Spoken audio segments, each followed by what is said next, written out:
Fin 1916, les Balkans sont fermement aux mains des empires centraux. Une tentative de forcer les détroits ottomans a tourné au fiasco pour l'entente, et la Serbie et la Roumanie ont été vaincues tour à tour. L'entente semble avoir grillé toutes ses cartes dans la région, et il ne lui reste plus qu'un petit port sur la mer Égée au sein d'un pays en quasi-guerre civile. S'y entassent les survivants de l'armée serbe, des Français, des Britanniques, des Italiens et des Russes qui en sont réduits à cultiver des patates pour ne pas mourir de faim. Pourtant, après avoir enduré des épreuves terribles, les jardiniers de Salonique vont déchaîner les enfers sur les empires centraux.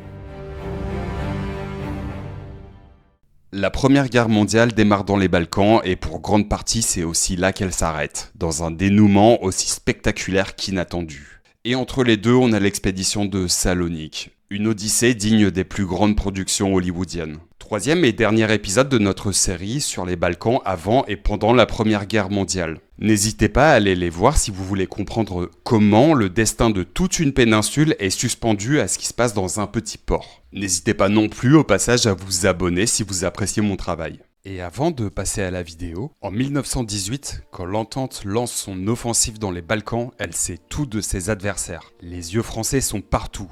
L'aviation épie les moindres mouvements des Bulgares. L'état-major a fait mettre sur pied des cartes ultra précises. Aussi, les Alliés savent précisément où, quand et comment taper pour faire s'écrouler leurs adversaires. Plus d'un siècle plus tard, on ne parle plus de ligne de front, mais de pare-feu et de géorestriction. Et si vous pouviez, vous aussi, vous téléporter discrètement derrière les lignes ennemies. Ça m'amène au sponsor de cette vidéo, CyberGhost VPN. C'est une unité de contre-espionnage dans votre poche. Votre adresse IP est masquée, votre connexion chiffrée et vos mouvements invisibles. Ce logiciel crypte vos données, vous rend invisible aux yeux d'acteurs malveillants et vous permet de changer de pays en un clic pour accéder au contenu bloqué comme si vous étiez sur place. Ainsi, vous pouvez accéder à des films comme Das Boot en Allemagne, Passchendaele au Canada ou encore They Shall Not Grow Old en Suisse. Avec plus de 38 millions d'utilisateurs dans le monde, c'est le fournisseur de VPN le plus recommandé sur le marché avec une note excellente sur Trustpilot. Ses plus de 11 000 serveurs dans 100 pays sont l'arrière-base parfaite pour tous vos déplacements numériques et vos missions secrètes de streaming, de navigation ou de téléchargement sécurisé, même sur les réseaux de Wi-Fi public lorsque vous êtes à la bibliothèque et essayez de consulter des documentaires à l'étranger. L'application est disponible sur tous les systèmes d'exploitation et peut protéger jusqu'à 7 appareils en même temps pour vous, ce qui vous permet de rester anonyme 24 heures sur 24 et de partager votre abonnement avec vos amis ou avec votre famille.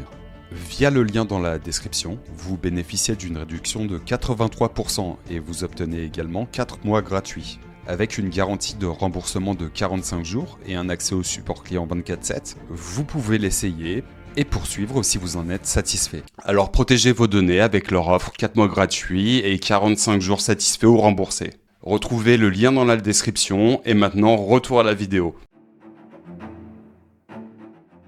Fin 1914, le front de l'Ouest s'enlise dans la boue des tranchées. Pour dépasser l'impasse stratégique, politiciens et militaires identifient le point faible des empires centraux. Les Ottomans et les Austro-Hongrois ont démontré leur vulnérabilité au cours des premiers mois du conflit. C'est eux qu'il faut viser. Le colonel Charles de Ladermel, chef d'état-major de la 5e armée du général Franchet d'Espéré, présente un plan pour débarquer un corps expéditionnaire à Salonique et renforcer les Serbes. L'idée est approuvée par des hommes politiques comme Aristide Briand et René Viviani. Cependant, le plan est dépriorisé au profit de l'attaque sur les Dardanelles, voulue par Churchill. En octobre 1915, lorsque la bataille de Gallipoli tourne au désastre pour l'Entente et que la Serbie est sur le point d'être envahie, une expédition franco-anglaise dirigée par le général Maurice Sarraï tente de venir en aide aux Serbes. Repoussée par l'armée bulgare, elle doit se replier vers Salonique, où elle établit un camp retranché.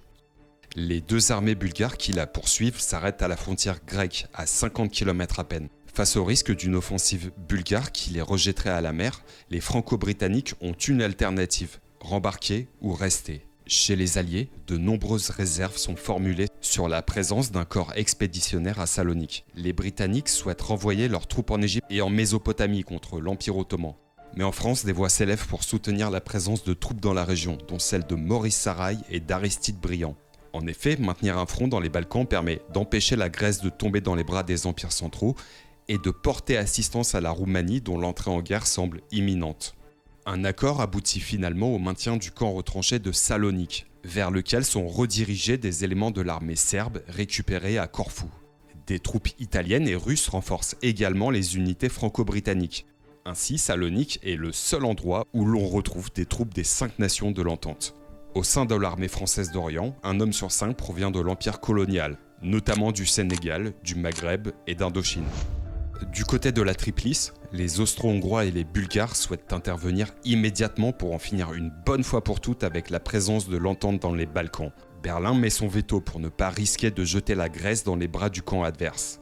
L'Allemagne ne souhaite pas investir de ressources et lancer d'opérations dans cette région difficile d'accès et à ravitailler. De plus, la Triplice a atteint ses objectifs stratégiques dans la région.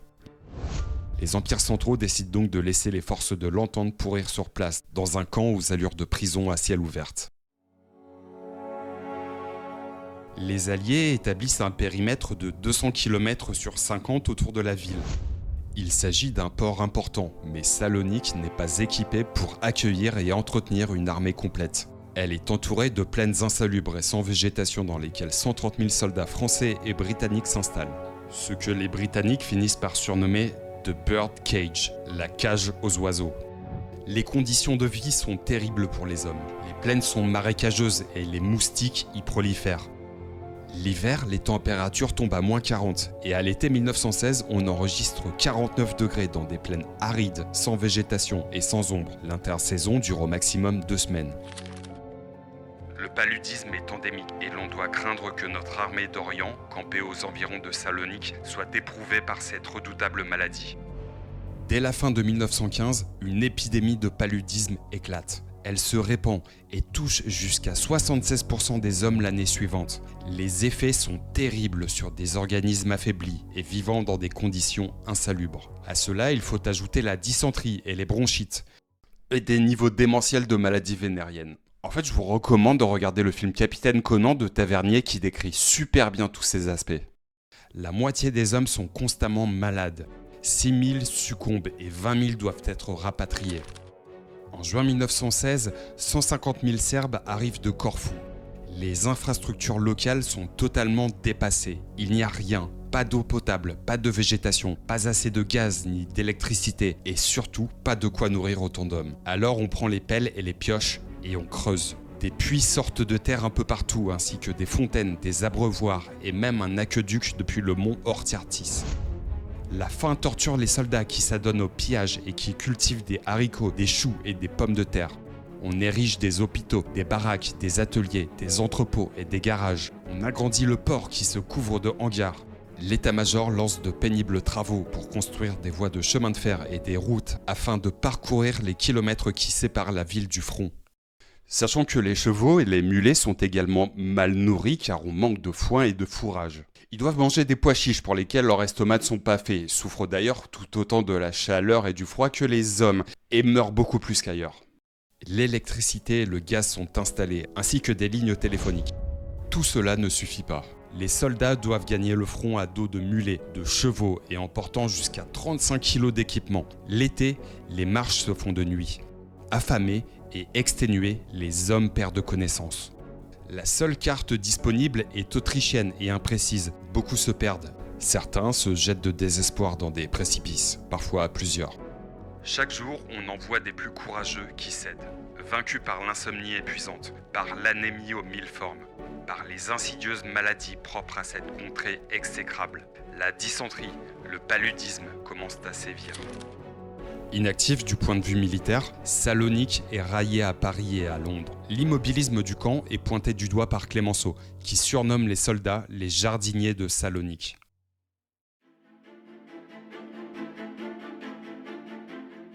À la tête de l'expédition se trouve le général Saraï, un homme engagé en politique, aux multiples connexions au ministère de la Guerre et dans l'hémicycle.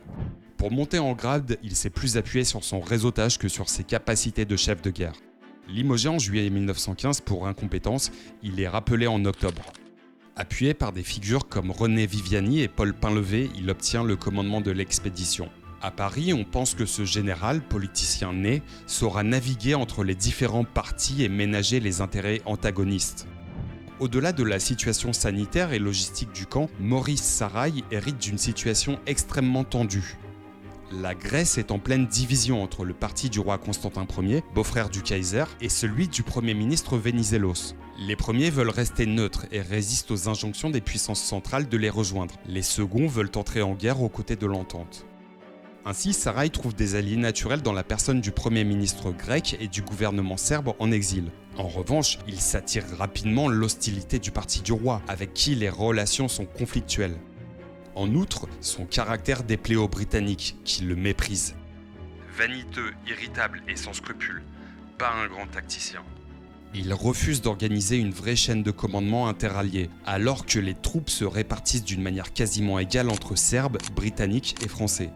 Pour couronner le tout, s'il est soutenu par une partie de la classe politique, l'état-major français ne lui fait absolument pas confiance. Joffre et Foch lui accordent peu de crédit et le soupçonnent de vouloir mener une stratégie indépendante. Un rapport du général Castelnau à la fin de 1915 sur la tenue du front est accablant pour Sarai. Celui-ci hésite, communique peu et mal, se défausse sur ses subordonnés et semble plus attiré par les salons que par le terrain. En plus de miner le moral des troupes, l'inaction de Sarai exaspère de plus en plus. Lorsque la Roumanie entre en guerre à l'été 1916, le commandant de l'armée d'Orient est sommé de lancer une offensive. Mais Sarai est lent et la Bulgarie est plus rapide à prendre l'initiative. Elle avance du 17 au 23 août pour resserrer l'étau autour de Salonique. L'offensive du Strimon est arrêtée, mais permet de désarmer une partie de l'armée grecque, d'occuper d'importantes positions défensives autour de Salonique et créer un goulet d'étranglement autour du camp. Sarai passe enfin à l'attaque le 12 septembre 1916. Il dispose de 350 000 hommes contre 250 000 pour les Bulgares et possède davantage de pièces d'artillerie. Après un barrage de 2 jours, 3 groupes s'avancent. À l'ouest et au nord, les Français et les Anglais doivent attaquer sur le Vardar et vers Strumitsa pour fixer les forces bulgares, tandis qu'à l'est, les Serbes attaquent en direction de la ville de Monastir.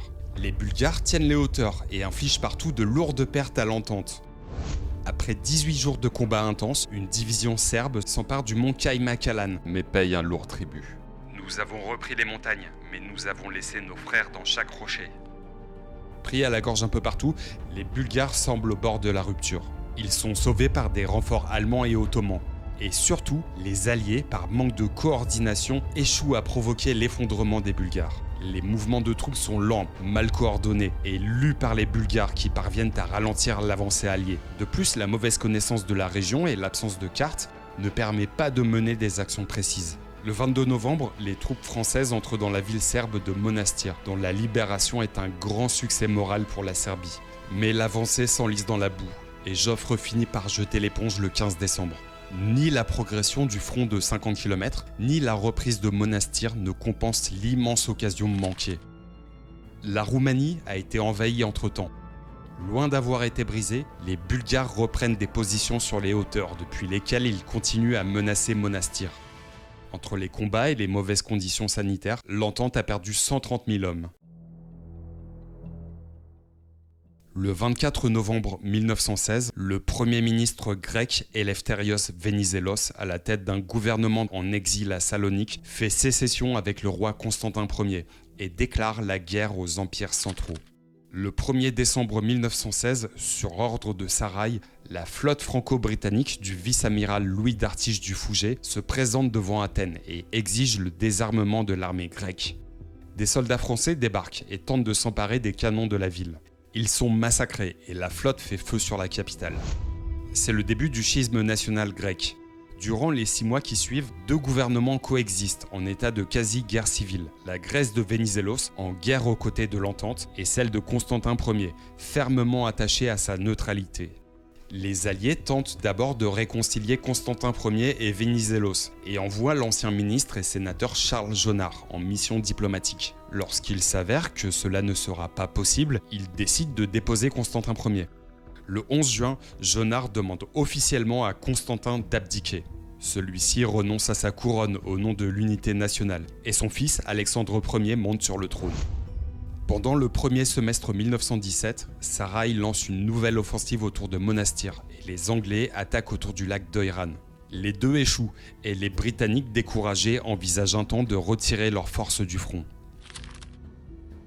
Sarai apparaît de plus en plus comme un préfet militaire en Grèce et outrepasse régulièrement son mandat. En plus de son inefficacité militaire, sa conduite autoritaire et le rôle qu'il a tenu dans l'éviction du roi Constantin Ier le rendent détestable aux yeux de la population locale. Le roi a cédé non à la volonté du peuple grec, mais à la pression de l'armée étrangère. Sarai gouverne Salonique comme s'il était préfet de Macédoine. Il oublie qu'il est général. Le moral des soldats chute jour après jour. Entre les maladies et les mauvaises conditions sanitaires, le front est en sous-effectif constant. Pour le tenir, les hommes sont astreints à des cadences infernales. Au sein de l'état-major français, les défaites et les difficultés créent d'importantes tensions, entretenues par le commandant en chef lui-même, qui n'hésite pas à blâmer ses seconds comme le général Cordonnier pour ses propres erreurs. Le 16 novembre 1917, Clémenceau prend la tête du Conseil des ministres et du ministère de la guerre. Farouchement hostile à Sarai, le général est relevé de son commandement et remplacé par Guillaumat qui prend ses fonctions le 22 décembre. Ce dernier parvient à apaiser les tensions avec les Alliés et au sein du commandement français. Il met enfin sur pied une chaîne de commandement interalliés cohérente. Pour pallier au sous-effectif chronique, le général Guillaumat fait former des divisions grecques. À partir de là, les effectifs se mettent à gonfler. 530 000 hommes dès juillet et 670 000 en septembre. Ces renforts permettent d'introduire une rotation des effectifs et des périodes de repos. Pour franchir les kilomètres qui séparent le front de la ville de Salonique, de nouvelles routes, systèmes de téléphone et voies ferrées sont aménagés. Aidés par la reconnaissance aérienne, en nombre désormais suffisant, le travail des topographes finit par payer et ils établissent des cartes précises de la région. Il est enfin possible de planifier précisément des opérations et de guider efficacement les tirs d'artillerie. Pour mettre fin au défaitisme ambiant, Guillaumat lance de petites opérations au but limité mais bien conduites. Les hommes reprennent goût à la victoire et d'un coup tout va mieux. Leur morale remonte et en face, c'est exactement l'inverse qui se passe. L'Allemagne prélève des troupes pour les envoyer en France, l'Autriche-Hongrie en fait de même pour les envoyer en Italie, et les Bulgares se retrouvent complètement seuls alors qu'ils sont au bout du rouleau. Seuls restent des bouts de la 11e armée allemande sur place. Les Bulgares doivent tenir la ligne quasiment seuls. Le pays est en guerre quasi constante depuis 1912. Dans l'armée, les désertions et les refus d'obéir se multiplient. À l'arrière, les civils n'en peuvent plus de subir les privations du temps de guerre. D'autant que la surmobilisation des travailleurs a totalement déstabilisé l'économie et l'agriculture. Le front tient, mais à peine. De son côté, le général Guillaumat met sur pied un plan d'offensive. Il sent qu'il peut provoquer la rupture des empires centraux depuis Salonique. Mais avant qu'il ne puisse le finaliser, il est rappelé en France en tant que gouverneur militaire face à l'avancée de la grande offensive lancée par les Allemands. Le général Louis Franchet d'Espéré est nommé à la tête du front de Salonique et prend son commandement en juin 1918. Énergique, offensif, voire téméraire, les Britanniques le surnomment rapidement Desperate Frankie. Une déformation de son nom pour souligner son caractère impétueux. Et en effet, Frankie débarque avec la volonté ferme de faire tomber les Bulgares de leur perchoir. Il pose un œil neuf sur les plans d'offensive de Guillaumat. Il identifie le point faible des défenseurs, la jonction entre la 11e armée allemande et la 1re bulgare. Son prédécesseur butait sur la topographie du terrain, fait de montagnes et de vallées interdites aux Alliés par les positions bulgares en hauteur. Et bien c'est là qu'il décide d'aller les chercher. À gauche et à droite, les Franco-Grecs et les Britanniques attaqueront pour étirer le dispositif des empires centraux, tandis qu'au centre, les divisions serbes et françaises créeront la rupture. C'est sur les sommets qu'on ira chercher les Bulgares, et c'est depuis eux que les Franco-Serbes progresseront. Alerté par les observateurs de l'imminence d'une attaque, le tsar de Bulgarie, Ferdinand Ier, envisage de sortir de la guerre. Le maréchal Ludendorff, chef d'état-major de l'armée allemande, convainc tout le monde que les Allemands interviendront encore en cas d'attaque alliée et qu'il ne faut s'attendre qu'à une petite offensive de diversion. Ludendorff ment. Il sait que son armée est battue à l'ouest. Il sait que personne ne pourra voler au secours des Bulgares. Mais il refuse de perdre la face. Alors, il dissimule la vérité. De l'autre côté, tout est prêt pour l'offensive. Et il ne manque plus que l'aval du haut commandement allié. À Paris, à Rome et à Londres, Guillaumat défend le principe d'une offensive devant le commandement interallié. Il arrache enfin l'accord de Clémenceau le 5 septembre.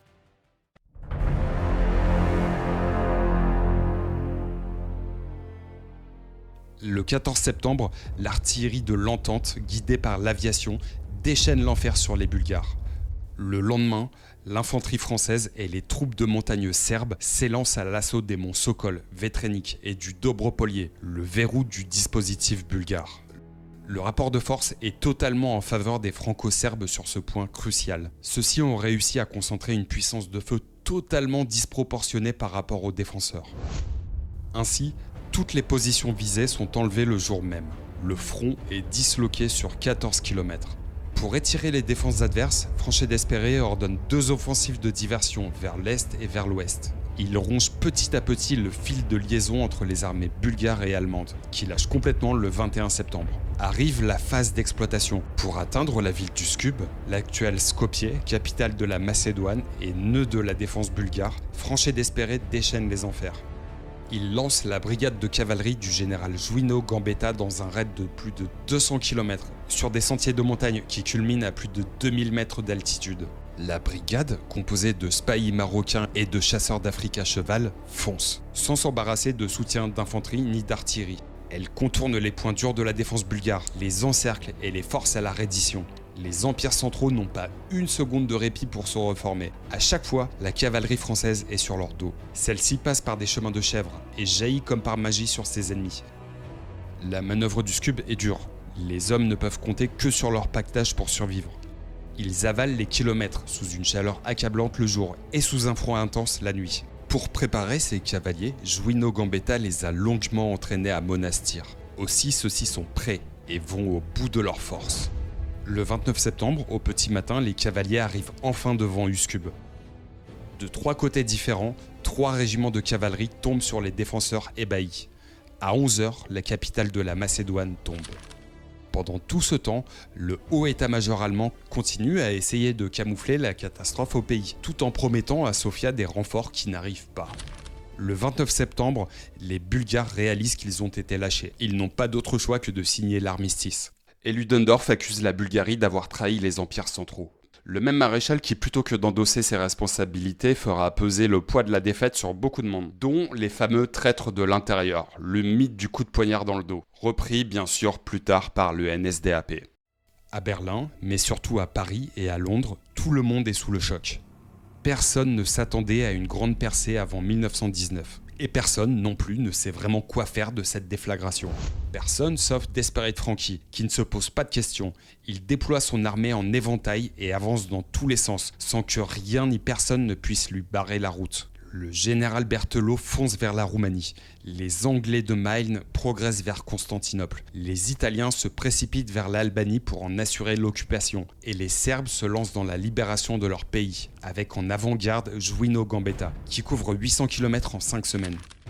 Le 12 octobre, la ville de Niš est libérée et le 1er novembre, les Serbes entrent enfin dans Belgrade. Partout, les troupes austro-allemandes refluent en désordre. Avant que les Britanniques n'entrent dans Constantinople, c'est au tour des Ottomans de se rendre.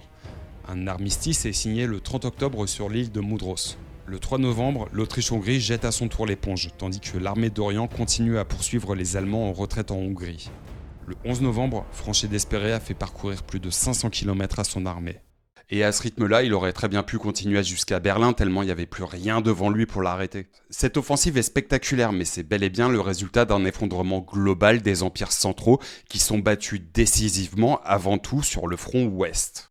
Mais la guerre ne s'arrête pas là pour l'armée d'Orient. Elle reste mobilisée pour occuper Constantinople et combattre contre la révolution bolchevique en Hongrie, en Roumanie et en Russie, jusqu'au printemps 1919. La situation devient alors intenable et l'armée, à bout de souffle, rembarque enfin. Les derniers soldats français ferment la base de Salonique et rentrent à la maison au début 1921. Encore une fois, Capitaine Conan qui retranscrit cette séquence de manière magistrale. On voit notamment la perte de sens pour les soldats qui se demandent de plus en plus « mais qu'est-ce qu'on fait là ?» La Serbie atteint les objectifs de guerre qu'elle s'est fixés. Elle reçoit les territoires austro-hongrois peuplés de Slaves du Sud, la Slovénie, la Croatie et la Bosnie, ainsi que la Voïvodine et une partie de la Macédoine. Elle annexe également le Monténégro. Le 1er décembre 1918, elle proclame la naissance du royaume des Serbes, Croates et Slovènes, sous l'égide de la monarchie serbe. La Grèce obtient la Thrace occidentale prise à la Bulgarie, la Thrace orientale prise aux Ottomans et le droit d'occuper Smyrne, l'actuel Izmir. La Roumanie double son territoire national. Elle annexe la Transylvanie, le Banat oriental et la Bucovine. De plus, elle prend la Bessarabie à la Russie bolchevique. Au traité de Neuilly, le 27 novembre 1919, la Bulgarie doit concéder des territoires à la Roumanie, à la Serbie et à la Grèce. Elle perd son accès à la mer Égée, doit payer des réparations de guerre et réduire son armée drastiquement. Le tsar Ferdinand Ier est poussé à l'abdication au profit de son fils Boris III. Il part en exil et laisse derrière lui un pays économiquement exsangue et au bord de la guerre civile. Non belligérante, mais occupée et complètement déstabilisée par la Première Guerre mondiale, l'Albanie reste indépendante mais est de plus en plus sous tutelle italienne. Les économies de la péninsule ont été dévastées par 6 années de guerre quasi ininterrompue entre 1912 et 1918. Au total, 2 millions d'habitants des Balkans ont péri pendant la Première Guerre mondiale, sans compter les pertes ottomanes. Les pertes de tous les pays ont été effroyables, notamment celle de la Serbie, qui est le pays dont la population a proportionnellement le plus subi la Grande Guerre. Entre déplacements de population, famine, crimes de guerre, épidémies et j'en passe, ce sont les 10 plaies d'Égypte qui se sont abattues sur les Balkans. Et c'est loin d'être fini car en plus des guerres civiles, la situation nous amène tout droit vers un nouveau conflit, la guerre entre les Grecs et les Turcs. Mais c'est déjà une autre histoire.